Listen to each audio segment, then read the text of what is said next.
started the Kicking Cancer 1000 project because juggling a soccer ball helped me get through my own cancer. It was kind of like meditating. Juggling was an easy way to escape from all the heaviness that seemed to be smothering me. Plus, it was something I could do when my cancer surgeries prevented me from using my arms for very much. The first few months after my initial cancer diagnosis were extremely difficult and a scary time in my life. Often, I felt overwhelmed by all of the unknowns. What was going to happen to me? What was going to happen to my kids? When I went out to juggle, I would tell myself that if I could get to 100 kicks without dropping, everything would be alright. I got to 100 every time I tried. I did this so much that eventually I was able to get to 1,000. For some reason, this reminded me of the 1,000 Cranes story, where if you fold 1,000 origami cranes, you can make a wish. Since in my mind juggling had helped me, I decided to start making videos of 1,000 kicks as wishes for well-being for other people going through hard times. Kicking Cancer 1000 is still in the infant stages, evolving slowly on its own, but I am hoping to use this small foundation as a platform to expand and grow the project even more to help others, hopefully moving it more specifically in the direction of cancer prevention and research in that area.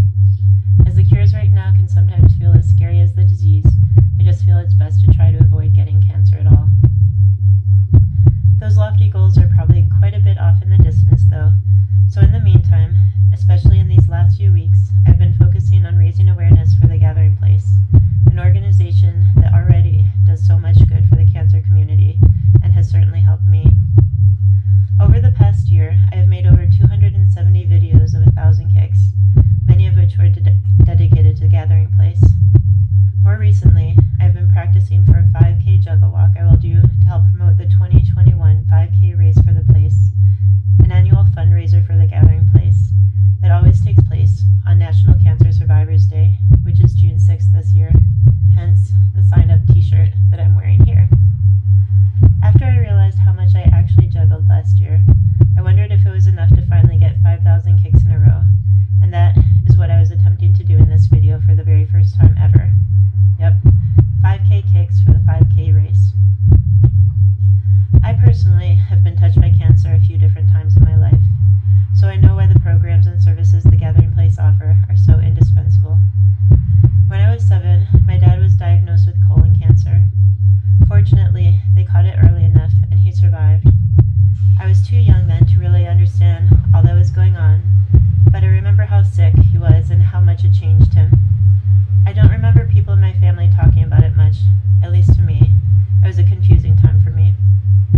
Then, when I was about 30, my brother was diagnosed with esophageal cancer.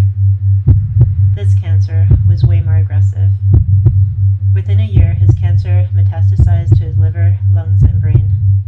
I saw his body grow weaker and more depleted until the cancer finally took his last breath. He was 42. He was not ready to go. Through that experience, my family had connected with hospice. Hospice was amazing and incredibly helpful to my brother and my family. I had limited interactions with them, but the main impression I got was that this was a group that helped ease you through the pain, but inevitably was just there to gently guide you towards the end of life. When I was diagnosed with breast cancer in 2019, it was these types of memories that I connected with the word cancer. At first I was told over and over that it was probably nothing as I went through each progressively targeted test, until I got a call one morning and the nurse told me the biopsy came back positive. Ultimately, I learned that if I didn't have a mastectomy within a month, I might only have 1 to 7 years to live. I had a very hard time coming to terms with the idea of losing a part of my body, and honestly, at first, I refused to even consider it. I was more afraid of the cure than the cancer.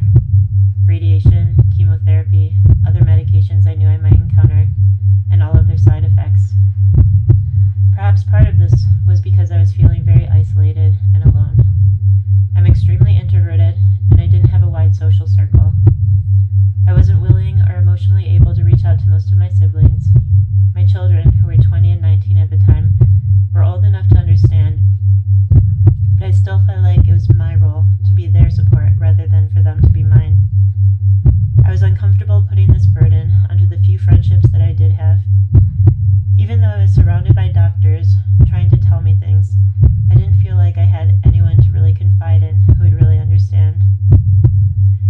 In the beginning, I often found myself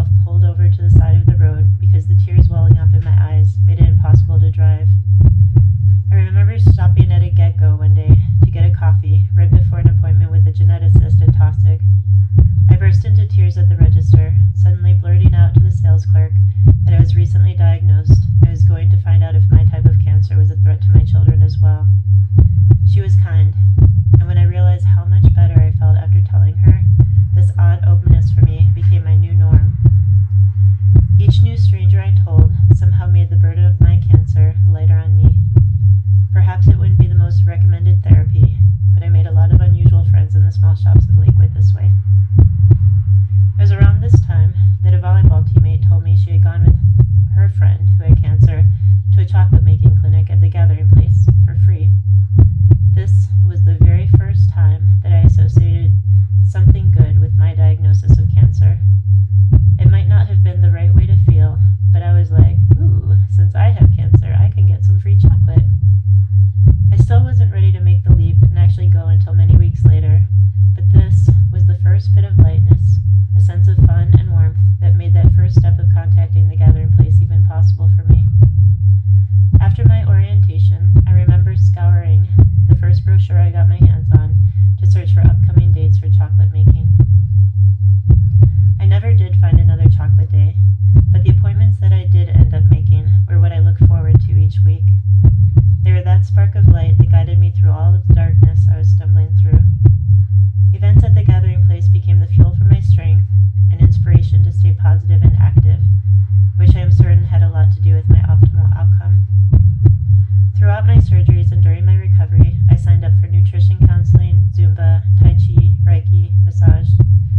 After each surgery, I remember eagerly counting days until I was given medical permission to participate.